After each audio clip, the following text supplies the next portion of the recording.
اللهم صل على سيدنا محمد يا رب صل وسلم دائما ابدا على حبيبي.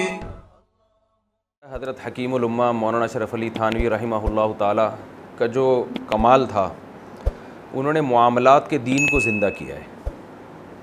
عبادات پر تو سبھی بولتے ہیں، نماز کے فضائل، زکوٰۃ کے فضائل، حج کے فضائل لوگ کرتے بھی ہیں. آپ کو پتہ ہے سب سے زیادہ ریشو عمرہ کرنے کا پاکستانیوں کا ہے، کرپشن میں بھی سب سے آگے ہیں. تو عمرہ بھی سب سے زیادہ ہو رہا ہے، کرپشن بھی سب سے زیادہ ہے. اس کا مطلب معاملات کا دین زندہ نہیں ہے، یہی مطلب ہوا نا. عبادات کا دین کسی حد تک زندہ ہے، معاملات کا دین زندہ نہیں. اسی وجہ سے حکیم الامہ کو حکیم الامہ کہا جاتا ہے. انہوں نے معاملات کے دین کو بہت حد تک زندہ کرنے کی کوشش کی ہے. بلکہ میں آپ کو بتاؤں، اگر آج آپ کو کسی کے معاملات درست نظر آ رہے ہیں دینداروں میں، تو اس کے پیچھے حکیم الامہ کے شاگردوں کا ہاتھ ہوگا یا ان کی کتابوں کا ہاتھ ہوگا. میں جب جامع دارالافتاء میں آیا، حضرت مفتی رشید احمد صاحب رحمہ اللہ تعالیٰ سے ہم نے تعلق قائم کیا، تو مجھے یاد ہے ہم نے جب بائک کھڑی کی نا، تو تھوڑی سی دیوار سے ہٹا کے، جیسے کہ نارمل لوگ بائک کھڑی کرتے ہیں، تو حضرت کے خلیفہ تھے، شاگرد تھے، انہوں نے فوراً تنبیہ کی کہ موٹر سائیکل کو دیوار سے بالکل چپکا کے کھڑا کرو. بہت غصے ہوئے کہ یہ کیسے کھڑی کی ہے بائک. زندگی میں پہلی مرتبہ ہمیں کسی نے ٹوکا تھا کہ موٹر سائیکل پارک ایسے کی جاتی ہے کہ دیوار سے بالکل چپکا دو. حالانکہ اگر دیوار سے تھوڑی سی ادھر تھی پھر بھی گلی میں گزرنے کا راستہ تھا، لیکن ان کا کہنا یہ تھا کہ اگر راستہ اور زیادہ کشادہ ہو جائے اور لوگوں کو گزرنے میں اور آسانی ہو تو اس میں کیا حرج ہے. تو وہ استاذ بھی پٹھان تھے، تو بہت غصے ہوئے کہ کیسے بائک کھڑی کی ہے تم نے. تو پہلی دفعہ میں حیران ہوا کہ یار اس طرح بھی ہوتا ہے. یعنی ایسے بھی علماء ہیں جو اتنی سی باتوں پہ، جو ہماری نظر میں اتنی سی تھی لیکن ان کی نظر میں بہت بڑی تھی. ہمارے حضرت کا اصول یہ تھا کہ کسی سے کوئی چیز منگوانی ہوتی نا تو پیسے پہلے دیتے تھے، پھر کہتے تھے لے کر آؤ. ورنہ عام طور پر ہوتا ہے ابے بھائی یہ لے آ، 2 روٹیاں وہاں سے لے آ، 4 روٹیاں وہاں سے لے آ، ایک چائے لے آ، فلانا لے آ. اتنے لوگوں کے قرضے اپنے اوپر اکٹھے کر لیے، پھر آ رہے ہیں حضرت وہ آپ نے مجھ سے چائے منگوائی تھی، پھر آپ نے 4 روٹیاں منگوائی تھیں. اور بہت سے طلبہ تو شرما شرمی میں کہتے ہی نہیں ہیں کہ استاد سے کیا مانگنا. اس بے ڈھنگے پن سے ہمارے حضرت کو بہت شدید نفرت تھی. اور یہ حضرت نے حکیم الامہ ہی سے سیکھا تھا یہ کہ بھئی پیسے پہلے پکڑا دو تاکہ طالب علم کی طبیعت پہ بوجھ نہ رہے. اور اگر پہلے نہیں دیے ہیں، وہ لے کر آ گیا تو حضرت لازمی پیسے دیتے تھے اس کو. ایک مرتبہ ایسا ہوا ہے کہ ایک ڈاکٹر صاحب سے حضرت نے کوئی دوا منگوائی. حضرت تو دوائیں کھاتے نہیں تھے، پتہ نہیں کیا چیز تھی، کوئی خاص وٹامن کی کوئی گولی ہوگی یا کیا تھا. وہ ڈاکٹر لے کر آئے، حضرت نے پیسے دیے تو انہوں نے کہا نہیں پیسے نہیں لوں گا. حضرت نے فرمایا ہمارے ہاں ہدیے کا اصول یہ ہے کہ جو خود سے ہدیہ دے بغیر کسی وجہ کے تو اس کو تو ہم قبول کرتے ہیں، لیکن جب ہم کسی سے کوئی چیز منگواتے ہیں تو میں پھر آگے اپنی زبان میں بتا رہا ہوں، پھر اس کے باپ کو بھی پیسے لینے. یہ حضرت نے باپ کے لفظ استعمال نہیں کیے، میں یہ پیسے آپ کو لینے پڑیں گے. یہ نہیں، حضرت کی نظر میں یہ ہدیے کا اصول ہی نہیں ہے کہ کام کروانے کے بعد پھر چلو پیسے نہیں لے رہے، پیسے اب آپ کو لینے پڑیں گے. کیا مطلب؟ اگر آپ کو گفٹ دینے کا خیال تھا ویسے ہی پیسے دے دیتے آپ. وجہ اس کی حضرت نے اتنی سختی اس لیے کی اس میں کہ بعض دفعہ اگلے کو پیسے مانگتے ہوئے شرم آ رہی ہوتی ہے کہ یار اتنے بڑے عالم ہیں، حضرت مفتی تقی عثمانی صاحب کے استاذ ہیں، اب ان سے میں ڈسپرین کے پیسے بھی لوں، ان سے میں ایک گولی کے پیسے بھی لوں، تو دل میں ذرا سا بھی اس کا بال آ سکتا ہے. تو آپ دیکھیں معاملات میں کتنا معاملے کو کلیئر رکھا ہے کہ بھائی ہدیہ کسی کو خود سے خیال آئے تو وہ تو مکمل طیب خاطر کے ساتھ ہوتا ہے. چیز منگواؤ اور پیسے پی جاؤ، یا طالب علم کہے نہیں پیسے نہیں لے رہا، بعض دفعہ اسے شرم آ رہی ہوتی ہے. تو یہ سب چیزیں ہیں جن کو عوام میں زندہ کرنے کی ضرورت ہے. اسی کو تو معاملات کہتے ہیں نا، اور کس کو کہتے ہیں معاملات؟ کیونکہ 2 قسم کے حقوق ہیں، ایک اللہ کے اور ایک اللہ کے بندوں کے. اچھا، جو اللہ کے بندوں کے حقوق ہیں وہ بھی حقیقت میں ہیں اللہ ہی کے. کسی کو قتل نہ کرنا اصولی طور پر تو یہ حقوق العباد میں ہے نا. بھائی حقوق العباد میں یہی وجہ ہے کہ آپ نے مثال کے طور پر زید کو قتل کر دیا، اللہ نہ کرے، تو زید کے وارثوں کو حق ہے کہ آپ سے انتقام لیں یا آپ کو معاف کریں. یہاں شریعت براہ راست دخل اندازی نہیں کرتی. شریعت کہتی ہے فقط جعلنا لولیہ سلطانا، ہم نے یہ اختیار دیا ہے مقتول کے ولی کو، کیونکہ حقوق العباد میں سے ہے نا بھائی. مقتول کے ولی کو حق ہے کہ آپ کو معاف کرے، آپ کو ایسے دیت لے یا ویسے فری پھوکڑ میں چھوڑ دے. آپ اس کا بندہ مارا ہے تو اس سے پوچھو. اللہ میاں کہہ رہے ہیں بھائی یہ بزبان حال گویا یہ ان کا مسئلہ ہے، یہ میرا مسئلہ نہیں ہے. لیکن دوسری طرف ہم دیکھتے ہیں کہ اللہ کہتے ہیں جو کسی کو جان کر قتل کرے گا فجزاؤہ جہنم خالدا فیہا، جہنم میں ہمیشہ جلے گا اور اللہ کا اس پر لعنت اور غضب ہوگی. ارے بھائی جب یہ زید کے وارثوں کا مسئلہ ہے تو پھر جہنم کی وعیدیں کس بات کی؟ نہیں آ رہی سمجھ میں میرا خیال ہے. جب یہ مسئلہ یہ ہیڈک زید کے وارثوں کا ہیڈک ہے تو پھر اللہ بس تو نے اختیار دے دیا، وہ قصاص لیں نہ لیں، دیت لے کے چھوڑ دیں نہیں جائیں، وہ ان کا مسئلہ ہے. اب اللہ میاں پھر یہ جہنم کی وعیدیں کیوں آ رہی ہیں؟ تو اس آیت سے پتہ چلتا ہے کہ دنیاوی لحاظ سے یہ ان کا مسئلہ ہے. دنیاوی احکام جاری ہونے میں تو زید کے اولیاء آپ کو چھوڑ دیں دیت لے کے، جہاں تک میرا تعلق ہے تو میں آخرت میں سزا دوں گا، اور وہ مجھ سے معافی مانگے بغیر وہ سزا نہیں ٹلے گی آخرت کی. تو اس سے پتہ چلتا ہے کہ جو حقوق العباد ہیں، خالص حقوق العباد، وہ پہلے حق اللہ ہیں بعد میں حقوق العباد ہیں.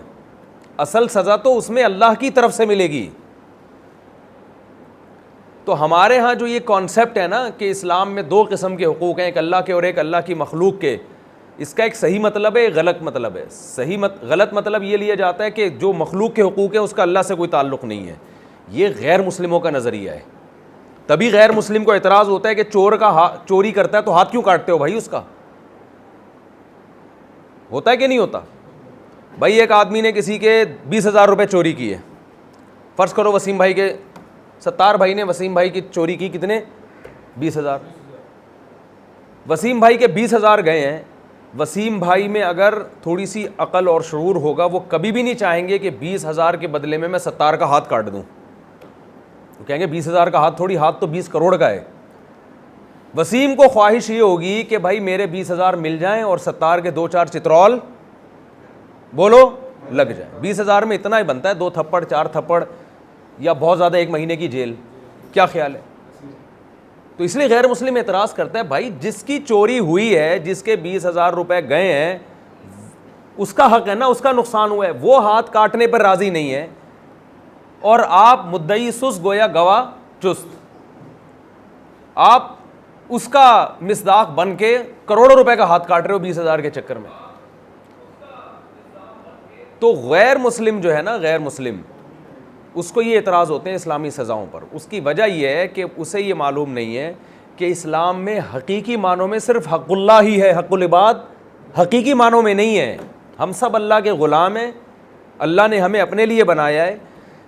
تو اللہ کا کہ جو مخلوق کا حق جب ضائع کیا جاتا ہے تو اللہ یہ سمجھ رہا ہے، یہ سمجھتا ہے کہ یہ میرا حق ضائع ہو رہا ہے، میں نے منع کیا ہے کہ چوری مت کرو.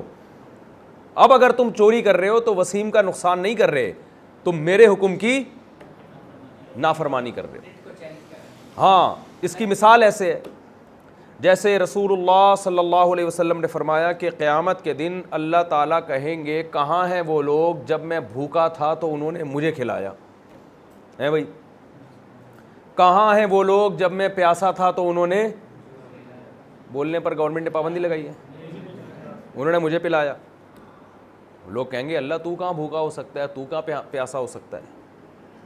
تو اللہ کہیں گے میری مخلوق بھوکی تھی، تم نے اسے کھلایا تو گویا مجھے کھلایا. تو اس کا مطلب یہ ہے کہ غریب کا پیٹ بھرنا یہ بھی غریب کا حق نہیں ہے، کس کا حق ہے؟ اللہ کا حق ہے. اچھا یہ بات سمجھ میں آنا جو ہے نا مثالوں کے بغیر، چونکہ ممکن یہ کانسیپٹ اسلام آپ کے دماغ میں ڈالنا چاہتا ہے کہ اصل میں اللہ ہی کا حق ہے. اب چونکہ اللہ مخلوق کی خدمت سے خوش ہوتا ہے نا، تو وہ دونوں حقوق آپس میں کیا ہو گئے ہیں؟ مرج ہو گئے ہیں، تو پتہ ہی نہیں چلتا. اس لیے اللہ نے بعض احکام ایسے دیے ہیں جس سے یہ تصور دماغ میں اچھی طرح سے بیٹھ جائے کہ یہ جو میں تمہیں غریبوں کو کھلانے کا حکم دے رہا ہوں نا، یہ اصل میں میری عبادت ہے، غریبوں کی خدمت ضمناً ہے، اصل میں میری عبادت ہو رہی ہے. اسی وجہ سے بقرعید کے موقع پہ اللہ نے جانور کاٹنے کا حکم دے دیا، جو ایک نوعیت کا بظاہر اول نظر میں ظلم ہے، تاکہ یہ بتانے کے لیے کہ جب میں احسان کا حکم دوں تو احسان ہے، اور جب میں بظاہر ظلم، حقیقی ظلم نہیں ہے یہ، ایسا کام کا حکم دوں جو بظاہر دیکھنے میں کیا لگے ظلم ہے، تو پھر یہی کرنا پڑے گا تمہیں. پھر وہاں اگر اپنی عقل لڑا رہے ہو نا کہ نہیں جانور کو کیوں کاٹیں، اس گائے نے بیچاری نے کیا بگاڑا ہے ہمارا. ایک صاحب کہنے لگے حاملہ گائے کی قربانی جائز نہیں ہے. میں نے کہا کیوں؟ کہنے لگے اس کے معصوم بچے کا کیا قصور ہے.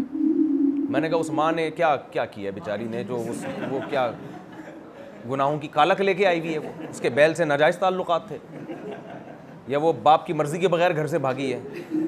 تو جیسے وہ بچہ معصوم ہے تو اس کی ماں بھی تو معصوم ہے نا، اس میں کیا ہے.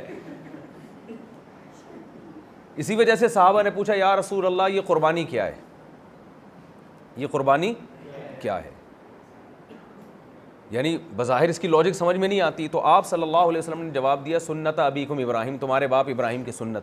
کیا مطلب؟ ابراہیم علیہ السلام تو بیٹے کو ذبح کر رہے تھے، اس کی کوئی لاجک سمجھ میں آتی ہے؟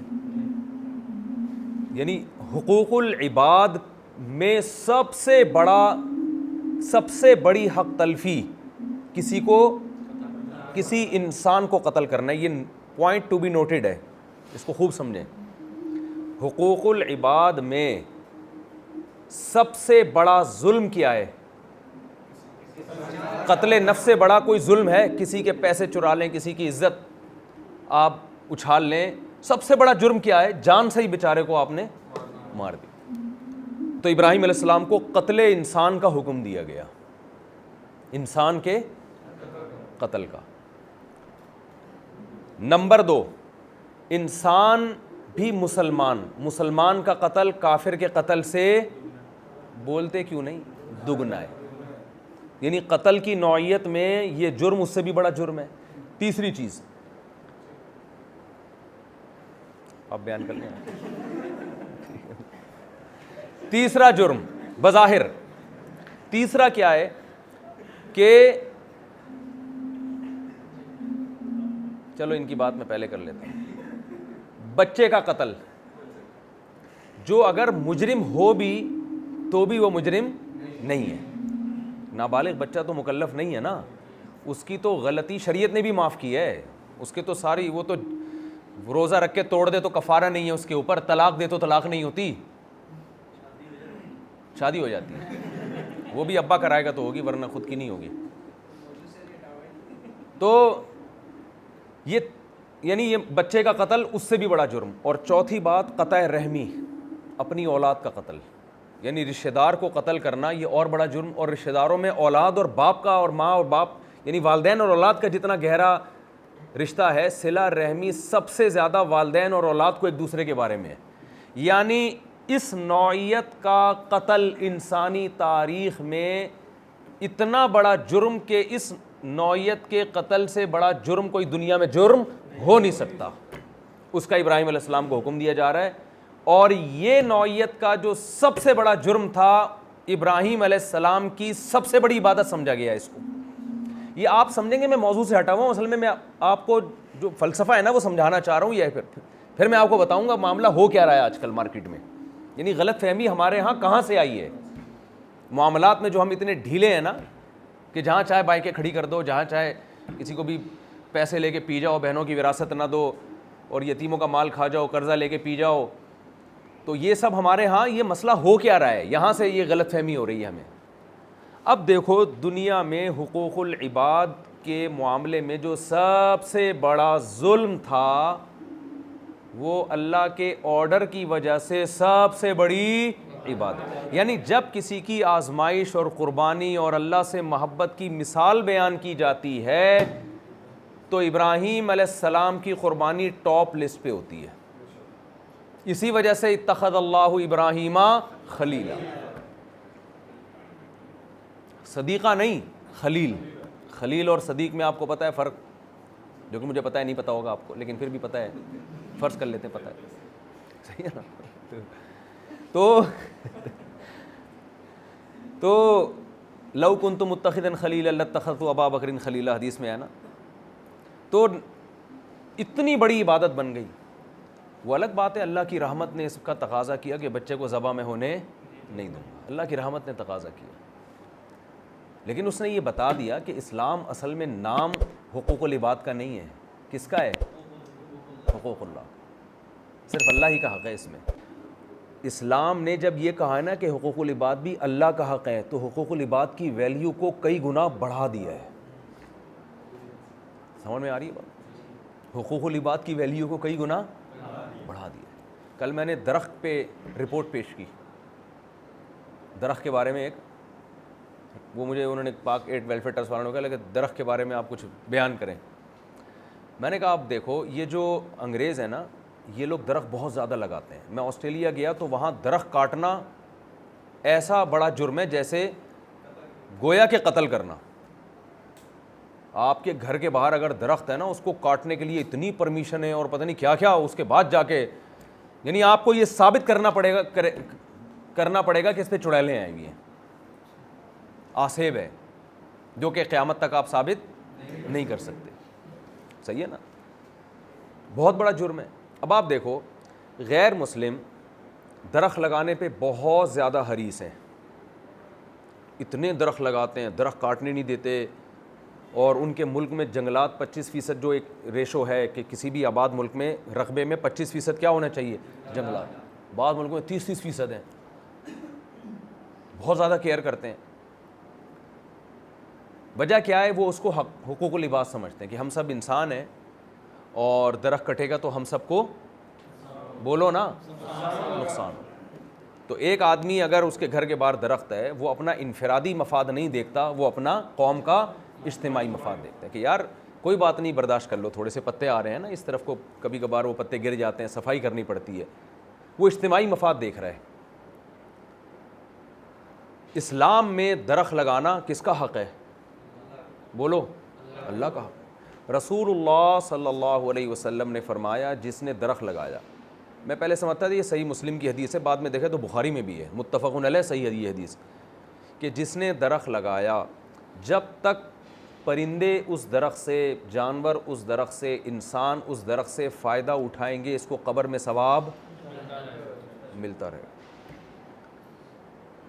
تو یار مسلمان کو تو اس پہ اتنا حریص ہونا چاہیے، انگریز کو تو 2 منٹ کی آکسیجن مل رہی ہے اس سے، ہے بھائی، وہ لگا رہا ہے، اور مسلمان کو پتہ ہے اس سے بہترین صدقہ جاریہ نہیں ہو سکتا میرے لیے کوئی، لیکن پھر بھی وہ اگر لگا دے گا نا ابا کے سالے صاحب کے لیے ایک پودا، اس کے بعد دوبارہ مڑ کے جیسے ابا کی قبر پہ کبھی نہیں گیا ایک دفعہ کے بعد، دوبارہ اس پودے پہ بھی کبھی نہیں گیا، بکریاں کھاتی رہیں، وہ کچھ بھی ہوتا رہے۔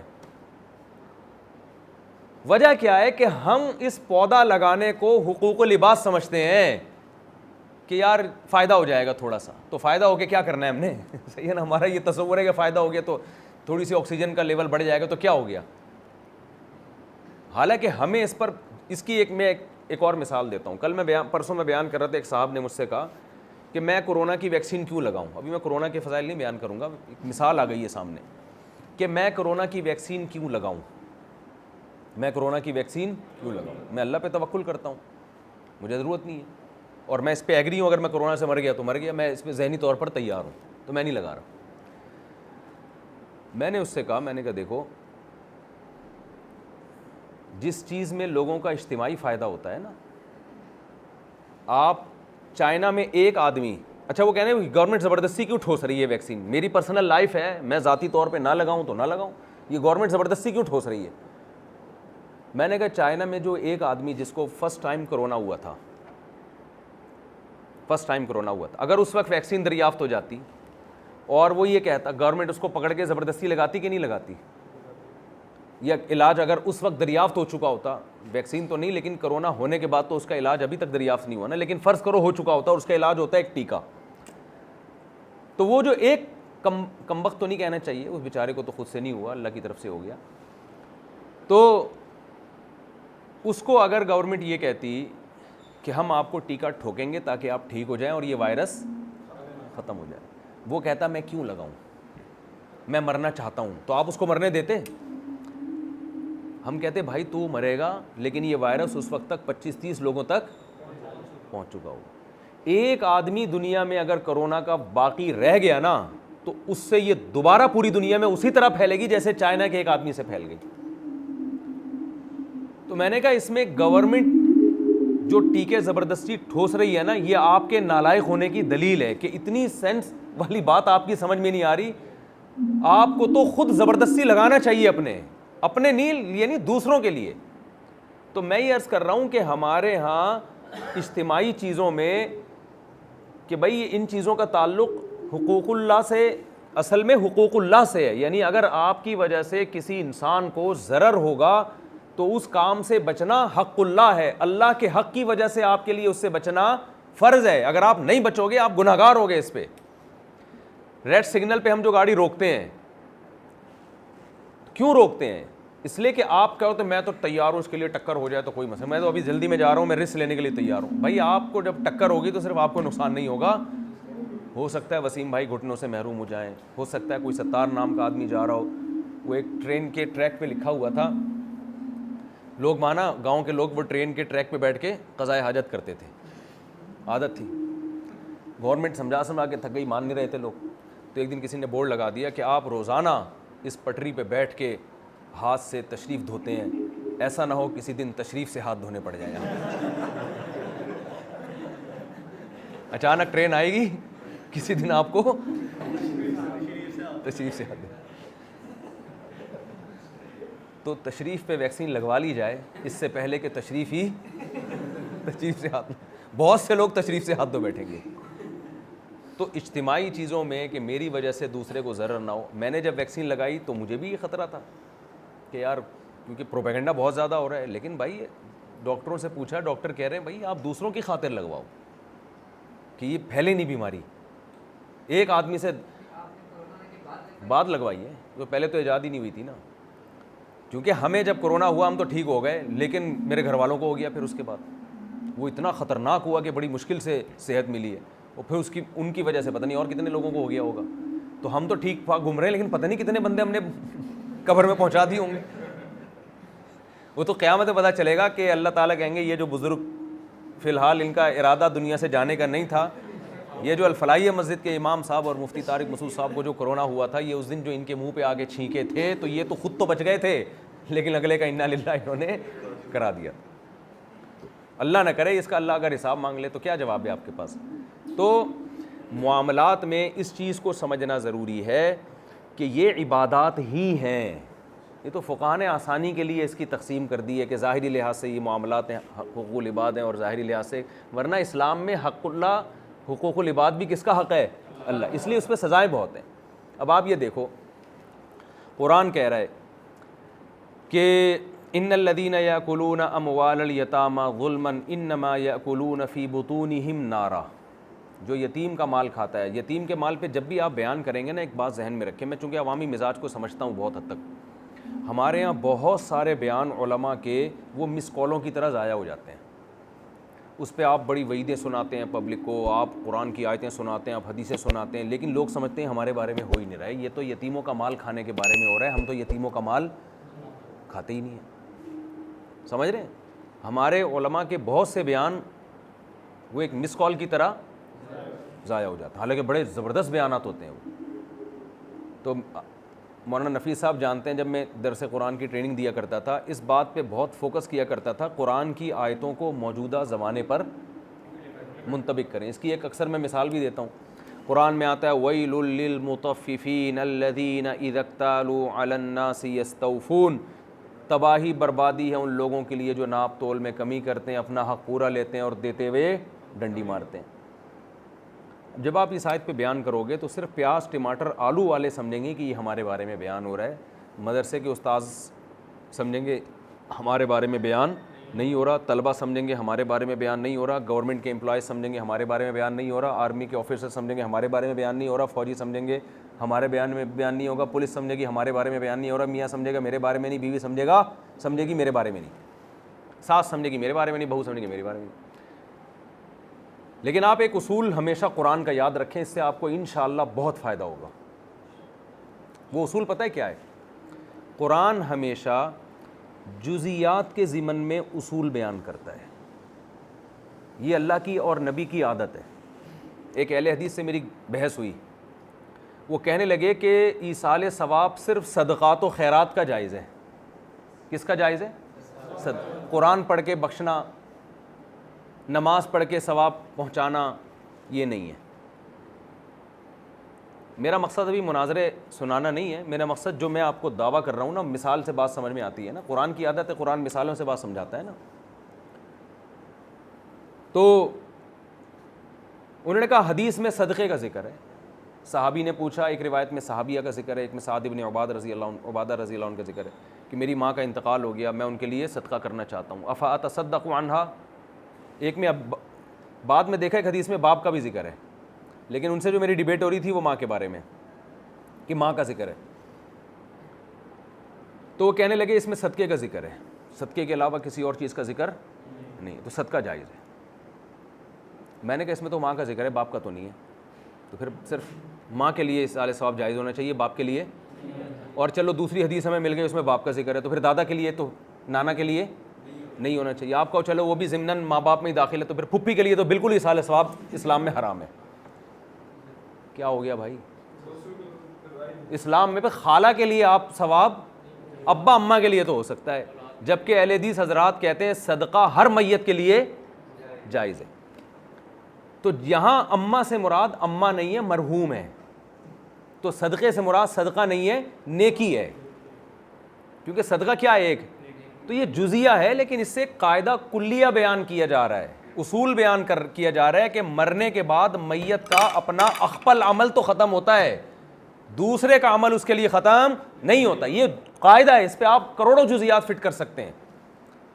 رہا اس پر یہ اشکال کہ پھر صحابہ میں یہ معمول کیوں نہیں تھا قرآن پڑھ کے ثواب پہنچانے کا, تو اس کے دو جواب ہیں, ایک تحقیقی ایک الزامی. الزامی جواب یہ کہ صدقے کا بھی کوئی معمول ہمیں نظر نہیں آتا. بھائی نبی کے دور میں تو ہمیں ملتا ہے, نبی کے دنیا سے جانے کے بعد میرے علم میں تو کوئی حدیث نہیں ہے ابو بکر رضی اللہ عنہ کے انتقال کے بعد حضرت عمر نے ان کے لیے صدقہ کیا ہو. یہ الزامی جواب ہے. تحقیقی اس کا یہ ہے کہ ایصال ثواب کا تعلق دل کی نیت سے ہے. نیت ایک ایسی چیز ہے جو بیان نہیں کی جاتی. صحابہ کا وہ عمل تو بیان کیا گیا ہے جو عملی طور پہ نظر آ رہا ہے. جیسے نبی صلی اللہ علیہ وسلم نے کسی کی قبر پہ شاخ رکھی اور آپ نے فرمایا جب تک یہ خشک نہیں ہو جاتی ان کو عذاب قبر میں تخفیف ہوگی. ہم کہتے ہیں یہ عمل سنت نہیں ہے کیونکہ صحابہ سے منقول نہیں ہے. تو وہاں یہ اشکال ہوتا ہے بھائی ادھر ایصال ثواب بھی تو منقول نہیں ہے.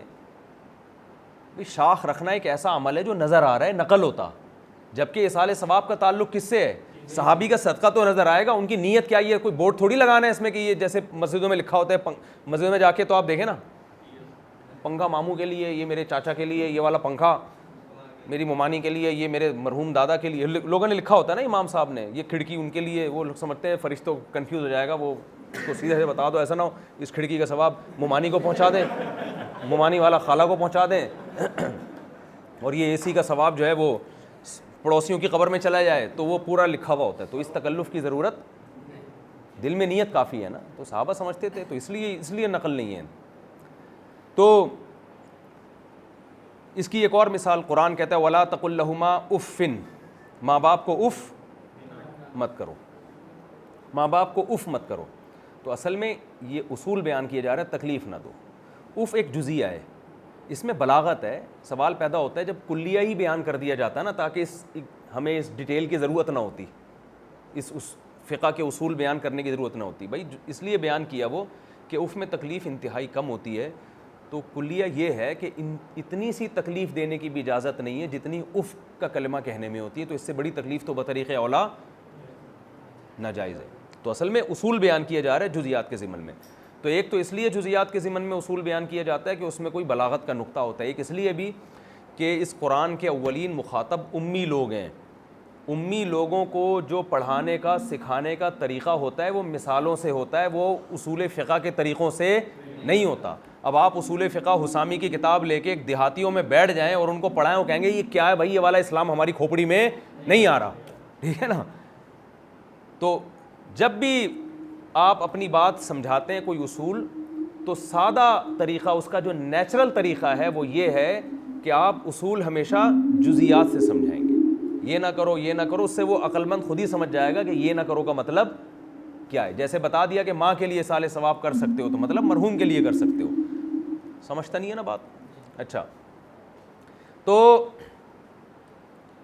میں یہ عرض کر رہا تھا کہ مسلمان کو تو درخت لگانے پر دوسروں سے زیادہ حریص ہونا چاہیے, لیکن آپ دیکھو مسلمان اس میں سب سے پیچھے. اس میں اصل وجہ تو ہمارے حکمران ہیں. میرے ایک اشکال بھی ہوتا ہے کہ یار مسلمان جو ہے نا, مسلمان ہو کے بھی دنیا میں خیر کے کاموں میں پیچھے اور غیر مسلم ہو کے بھی آگے, تو ایک اسلام پر ایک بہرحال دھبا تو لگتا ہے نا کہ اسلام ان کو موٹیویٹ ہی نہیں کر پا رہا ہے. گویا اسلام میں اتنا معاذ اللہ جان ہی نہیں ہے کہ اسلام ان کو موٹیویٹ کر پا رہا ہے. اس کا جواب میں لوگوں کو یہ دیتا ہوں کہ یہ جو غیر مسلم ممالک میں کچھ جو خیر کی چیزیں نظر آ رہی ہیں, بہت سے تو خیر ہے ہی نہیں, جن کو ہم سمجھتے ہیں کہ خیر ہے وہ حقیقت میں خیر نہیں ہے. وہ ایک صاحب کا میں اکثر واقعہ سناتا ہوں, وہ ہر جگہ, وہ بھی جزیات کے ضمن میں اصول سکھاتا ہوں میں ان سے. ایک آدمی نے کینیڈا سے مجھے فون کیا کہ میرا ابا جو ہے نا پاکستان میں بیمار ہے, میں ان کو کینیڈا علاج کے لیے بلا رہا ہوں کیونکہ یہاں بوڑھوں کی بڑی کیئر ہوتی ہے اور پاکستان کے ہسپتالوں میں بوڑھوں کی کیئر نہیں ہوتی. غیر مسلم ہو کے بوڑھوں کے ساتھ بہت اچھے ہیں اور ہمارے یہاں ہسپتالوں میں بوڑھوں کے ساتھ بہت بدسلوکی ہوتی ہے. میں نے ان سے کہا اگر یہ غیر مسلم ہو کے بوڑھوں کے ساتھ اتنے اچھے ہیں تو یہ اپنے ابا کو علاج کے لیے دوسرے ملک سے اپنے ملک کیوں نہیں بلاتے, اور آپ پاکستانی ہو کے ابا بوڑھوں کے لیے اتنے گندے ہیں تو آپ اتنے اچھے کیوں ہیں کہ اپنے بوڑھے ابا کو علاج کے لیے یہاں بلا رہے. نہیں آئی بات سمجھ میں. پھر میں نے کہا وہ نرس جو یہاں آپ کے ابا کے ساتھ اچھا سلوک نہیں کرتی پاکستان میں, جس کی وجہ سے آپ اپنے ابا کو یورپ کی نرس کے پاس لے کر جا رہے ہو یا کینیڈا کی نرس کے پاس لے کے جا رہے ہو, اس نرس سے پوچھو کہ آپ اپنے ابا کے ساتھ بھی یہ سلوک کرتی ہو. اور یہ جو نرس آپ کے ابا کی اتنی اچھی کیئر کرے گی کینیڈا میں, اس سے پوچھو کہ کیا تم اپنے ابا کے ساتھ بھی اتنی اچھی کیئر کرتی ہو؟ اگر کرتی ہو تو اولڈ ہاؤس میں کیوں جمع کرایا اس کو بھائی تم نے؟ بہت مشکل ہے بات سمجھانا میرا. تو ہاں زبردست بات کی مولانا نفیس صاحب نے. او بھائی یہ وہ والے اخلاق ہیں جو ایئر ہوسٹس کے ہوتے ہیں, مسکرانے کے پیسے ملتے ہیں. اخلاق کی ابتدا اگر بوڑھوں کے ساتھ حسن سلوک کا جذبہ ان لوگوں میں اچھا ہے تو باپ سے کیوں نہیں شروع کر رہے اس جذبے کو؟ اصل میں کمرشل ہے ہر چیز. ہاسپٹل میں جاب 2 منٹ میں جائے گی اگر کسی بوڑھے سے بدسلوکی کرے وہ. ایئر ہوسٹس کے اخلاق جو مسافروں کے ساتھ اتنے اچھے ہوتے ہیں, اس پہ ایئر ہوسٹس کو پیسے ملتے ہیں, ثواب نہیں ملتا. ثواب جب ملے گا جب اپنے میاں کے ساتھ بھی ایسے اچھے اخلاق. ایک ایئر ہوسٹس مجھے ایئرپورٹ پہ ملی, کہہ رہی میں نے ایئر ہوسٹس کے اخلاق والا بیان آپ کا سنا, بڑا اچھا لگا. اس میں نے ایک مثال دی تھی کہ جہاز میں آپ بیٹھ کے جیسے ہی بٹن دباتے ہیں ایئر ہوسٹس فوراً آ جاتی ہے, کیا چاہیے 10 دفعہ آپ منگواؤ لا کے دے گی. یہی ایئر ہوسٹس جب آپ کی بیوی ہو, گھر میں ہو, آپ بٹن پہ پاؤں رکھ کے کھڑے ہو جاؤ, حقیقت ہے. یہ پولیس آ جائے گی, یہ نہیں آئے گی. حقیقت ہے پولیس آ جائے گی, بھائی کیا ہو گیا اتنی دیر سے الارم بج رہا ہے, خیریت تو نا, یہ نہیں آئے گی. تو اس لیے بہت سی جو ہم چیزیں وہاں بیان کرتے ہیں نا خوبیاں, ان کی تہ میں خوبی نہیں ہے, لا ہے, قانون ہے. اس لیے میں لوگوں کو ایک مثال دیتا ہوں کہ ان کا سسٹم سے میری مراد قانون نہیں, یعنی جو قانون کو نافذ کرنے والے ادارے ہیں, جو قانون پر سختی سے عمل کرایا جاتا ہے, یہ سسٹم اور یہ ان کے حکمرانوں سمیت ہمیں 1 ہفتے کے لیے دے دو, ہم ان سے 10 گنا اچھے ہو جائیں گے. ہمارے والے 1 ہفتے کے لیے ان کو ادھار دے دو, وہ ہم سے 20 گنا بدتر نہ ہو تو ہمارا نام بدل دینا. وہاں ہر چیز قانون کی گرفت میں ہے. ہمارے ہاں لا قانونیت کے باوجود اتنی خیر کا ہونا بھی ایک اچنبھے کی بات ہے. یہ صرف اسلام کی وجہ سے ہے, مذہب کی وجہ سے ہے, ورنہ قانون تھوڑی یہاں حرکت میں آ رہا ہے. مذہب کی وجہ سے ہے کہ لوگ وفا کرتے ہیں اور لوگ وہ کہنے لگا یہاں جو ہے نا لوگ عورتوں کو دیکھتے ہیں. میں نے کہا تم وہاں عورتوں کے حقوق کے جو اتنے قوانین بنے 2 دن کے لیے یورپ امریکہ میں آپ وہ قانون کو ایک طرف رکھ دیں, پھر دیکھو وہاں کتنی عورتوں کی عزت محفوظ ہے, پھر دیکھتے ہیں ہم کیا ہوتا ہے وہاں پہ. تو یہاں جتنی عورتیں محفوظ ہیں وہ صرف خدا کے خوف کی وجہ سے محفوظ ہیں, اور جتنی عورتوں کی عصمت دری ہو رہی ہے وہ لا قانونیت کی وجہ سے ہو رہی ہے, وہ اسلام کی وجہ سے نہیں ہو رہی. خیر جلدی سے بات کو سمیٹتا ہوں میں. تو آپ لوگوں نے عوام میں, خود بھی عوام کو بھی یہ باور کرانا ہے کہ اسلام میں حقوق العباد کس کا حق ہے؟ اللہ کا. لہذا اس پہ سزائیں وہی ہیں جو حقوق اللہ کو ضائع کرنے پر ہوتی ہیں, اور وہ تھوڑی سزائیں, کیونکہ اللہ جیسے بڑا ہے تو اس کی حق تلفی بھی بڑی ہے. اشکال ہوتا ہے نا, ایک بندہ قتل کر دو, اتنے سال جہنم میں کیوں جلے گا؟ بھائی بندہ ایک مارا ہے تو ٹھیک ہے کچھ سال سزا ہونی چاہیے, بس ختم. یوں دیکھ لو بھائی اس بندے نے 20 سال مزید زندہ رہنا تھا فار ایگزامپل, تو 20 سال کے لیے اس کو بھی جیل میں ڈال دو, اللہ میں یہ کر لیتا چلو 20 سال جہنم میں جلے, اللہ تو کہہ رہے ہیں طویل عرصے. تو بھائی اللہ کا حق نافرمانی کی حیثیت بدل جاتی ہے. آپ باپ کی باپ نے کہا پانی پلاؤ, آپ نہیں پلا رہے. ماموں نے کہا پانی پلاؤ, آپ نہیں پلا رہے. جرم ایک ہے لیکن وزن میں فرق ہے. بھائی کہہ رہا ہے پانی پلاؤ, آپ نہیں پلا رہے. تینوں کی نافرمانی ہے. باپ کی نافرمانی پہ سزا کچھ اور, ماموں کی نافرمانی پہ کچھ اور, بھائی کی نافرمانی پہ کچھ اور, دوست کی نافرمانی پہ تو کچھ بھی نہیں ہے. وہ پلاؤ ہے جاؤ خود ہی اٹھ کے پی لے. تو نوعیت کیا ہو رہی ہے؟ تبدیل. تو اسی طرح اللہ کی نافرمانی پہ جرم کی سزا اللہ کے حساب سے ہوگی جو اللہ نے آگ رکھی ہے. اس لیے ہمارے جتنے اکابر تھے وہ حقوق العباد میں بہت زیادہ, جیسے نماز کی حفاظت کرتے تھے نا. نماز کی آپ کو پتہ ہے جو نمازی آدمی ہے زمین آسمان ادھر سے ادھر جائے نماز نہیں ضائع ہونے دیتا. وہ ہم نے سفر کے دوران دیکھا ہے کہ شدید سردی میں کسی کو رات کو احتلام ہو گیا, شدید سردی میں اٹھ کے غسل کر رہے ہیں فجر کی نماز ضائع نہ ہو. ہم جب سفر میں, تو پہلے تو سفر میں اتنا زیادہ ہوٹل نہیں تھے, ہمیں بچپن کا یاد ہے, ہم نئے نئے بالغ ہوئے تھے تو ہمارے ساتھ بھی ایسا ہوا. بھائی سفر میں سوئے ہیں, آنکھ لگ گئی, اب غسل کی جگہ نہیں ہے, لیکن بھائی علماء سے سنا ہوا تھا نماز ضائع نہیں ہو سکتی. کتنی ٹینشن میں آدمی غسل کرے گا, جگہ نہیں ہے اور پھر بھی کرنا ہے غسل, نماز پڑھنی ہے. تو نماز کے بارے میں تو کسی حد تک ہم اس کے قائل ہیں, حقوق العباد کے بارے میں ہم اس کے قائل نہیں ہیں. تو بھائی وہ بھی اللہ کا حق ہے, یہ بھی اللہ کا حق. تو اللہ یتیم کے بارے میں کہتا ہے جو یتیم کا مال کھاتا ہے وہ آگ کے انگارے کھا رہا ہے. وہ کیا کھا رہا ہے؟ یہ بہت شدید وعیدیں اس کے اوپر. تو میں جو بات کر رہا تھا نا, ایک آخری بات کر کے بس بیان کو ختم کرتا ہوں. معاملات میں آپ نے ایک چیز جو لوگوں کو سکھانی ہے, تو یہ جیسے میں آج بتا رہا تھا ویل للمطففین, یہی بھی اصل میں ایک جزیہ ہے. جزیہ تو یہ بیان کیا جا رہا ہے کہ ناپ تول میں کمی کرنے والے جو اپنا حق لیتے ہیں لیکن تول میں ڈنڈی مارتے ہیں, ان کے لیے وعیدیں ہیں. یہ ایک جزیہ ہے. اصل میں اس میں اصول کچھ اور بیان کیا جا رہا ہے کہ دنیا میں آپ کو ایسے لوگ نظر آئیں گے جو حق لینے میں تو بہت آگے, اور جس بیس پہ ان کو حق دیا جا رہا ہے اس حق دینے میں وہ ڈنڈی مارتے ہیں. اصل آیت کا مفہوم یہ ہے, اب ایک ٹیچر کو تنخواہ پوری مل رہی ہے, طلبہ کو پڑھانے میں خیانت کر رہا ہے, 100% اس آیت کا مصداق ہے وہ. یہ پولیس والوں پہ بھی صادق آتی ہے, آپ ایس ایچ او صاحب پہ بھی صادق آتی ہے. آپ تنخواہ لے رہے ہو لیکن محلے میں امن قائم کرنا جو آپ کی ذمہ داری تھی وہ آپ ذمہ داری پوری نہیں کر رہے, تو 100% اس آیت کا مصداق ہے. تباہی ہے ان لوگوں کے لیے. یہ ٹیچروں پہ بھی صادق آتی ہے جو تنخواہیں لے رہے ہیں, پڑھائی میں ڈنڈی مار رہے ہیں. یہ میاں بیوی پہ بھی صادق آتی ہے. عورت رخصت ہو کے آپ کے گھر میں آئی ہے, اس نے اپنا حق آپ کا حق آپ کو دے دیا, آپ کی بیوی بنی, آپ کو اولاد دے رہی ہے, آپ کو وہ جو اس نے آپ کو یہ فائدہ پہنچایا ہے, وجہ کیا ہے کہ وہ یہ سمجھ کے آئی تھی کہ نان نفقہ کون اٹھائے گا؟ شوہر اٹھائے گا. چلو اپنے ماں باپ کو گھر چھوڑو, وہاں چلو, یہ مجھے عزت دے گا, محبت دے گا, نان نفقہ اٹھائے گا. آپ نے رخصتی کروا کے گھر بھی لیا, بچے بھی آپ نے, میرا بیان سنا ہوا تھا تو اسپیڈ سے پیدا ہو گئے. صحیح ہے نا, فل اسپیڈ سے بچے بھی پیدا ہو گئے, وہ بچوں کو کھلا بھی رہی ہے, پلا بھی رہی ہے, لیکن آپ اس کے خرچ, آپ نے صرف وہ والا بیان سنا ہے جس میں بچے اسپیڈ سے پیدا کرنے کی ترغیب ہے.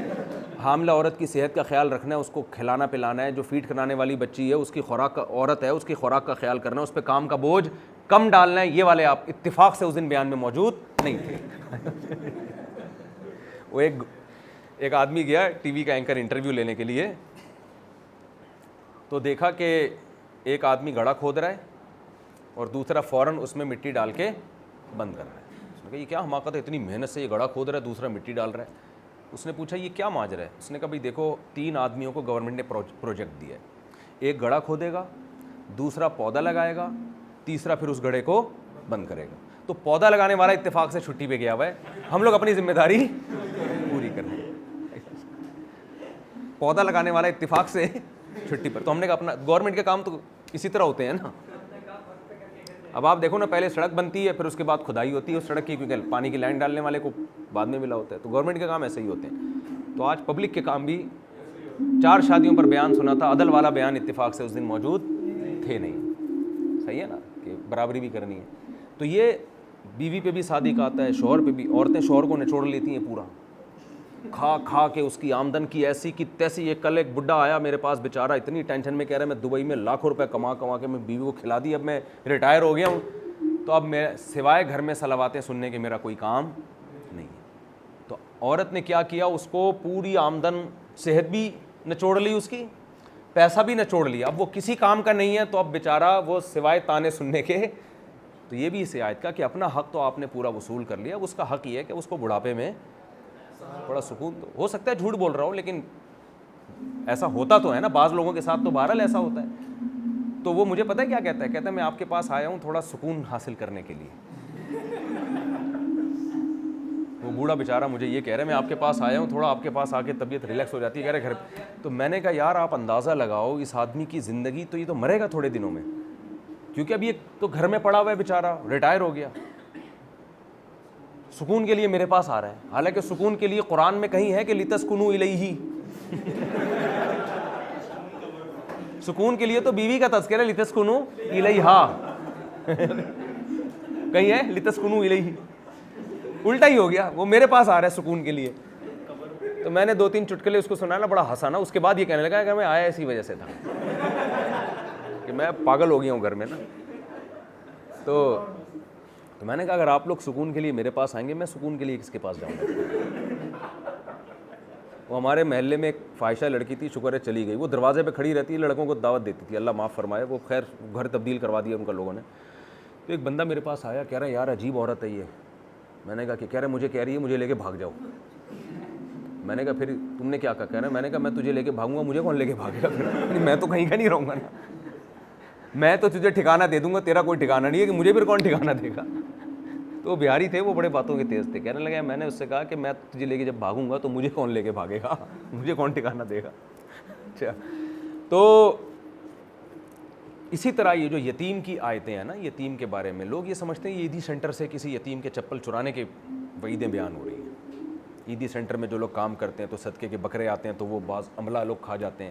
اصل میں قرآن کی یہ آیتیں بیان ہو رہی ہیں ان لوگوں کے بارے میں کہ جب باپ مر جاتا ہے تو بڑا بھائی چھوٹے بھائی کی وراثت کھا جاتا ہے, بڑا بھائی چھوٹی بہن کی وراثت کھا جاتا ہے. آج کل تو بڑی بہنوں کی کھائی جا رہی ہے وراثتیں, تو چھوٹیوں کی تو وہ کون پوچھتا ہے. تو جب آپ بتاؤ گے نا کہ بڑا بھائی چھوٹی بہن کی وراثت یا بھائی کی وراثت جو کھا رہا ہے آگ کے انگارے کھا رہا ہے, کیونکہ وہ یہ دیکھ رہے ہوتے ہیں یار ہم کھا بھی رہے ہیں تو بچے کی صحت پہ تو کوئی اثر نہیں پڑ رہا, یہ تو پھر بھی ٹھیک ہے ماشاءاللہ فٹ فاٹ, یہ تو کوئی نقصان نہیں. او بھائی یہ اللہ کا حکم ہے کہ اس کی وراثت اس کے حوالے کرنی ہے آپ نے, یہ اللہ کا حکم ہے. تو اس میں یتیم نہیں پوچھے گا, اللہ پوچھے گا آپ سے. آپ اللہ کا حق سمجھ کے اس کو دو گے, یتیم کا حق سمجھ کے نہیں دو گے. یتیم کیوں آپ کے انگارے کھلائے گا آپ کو, وہ تو زیادہ سے زیادہ کہے گا بھائی کروڑوں کی جائیداد کھا گیا, بڑا ہو کر کہے گا وہ ساری واپس کر دو, اس کو آگ کے انگاروں سے کیا لینا دینا. تو یہ تو اللہ کا حق ہے, اللہ پوچھے گا آپ سے.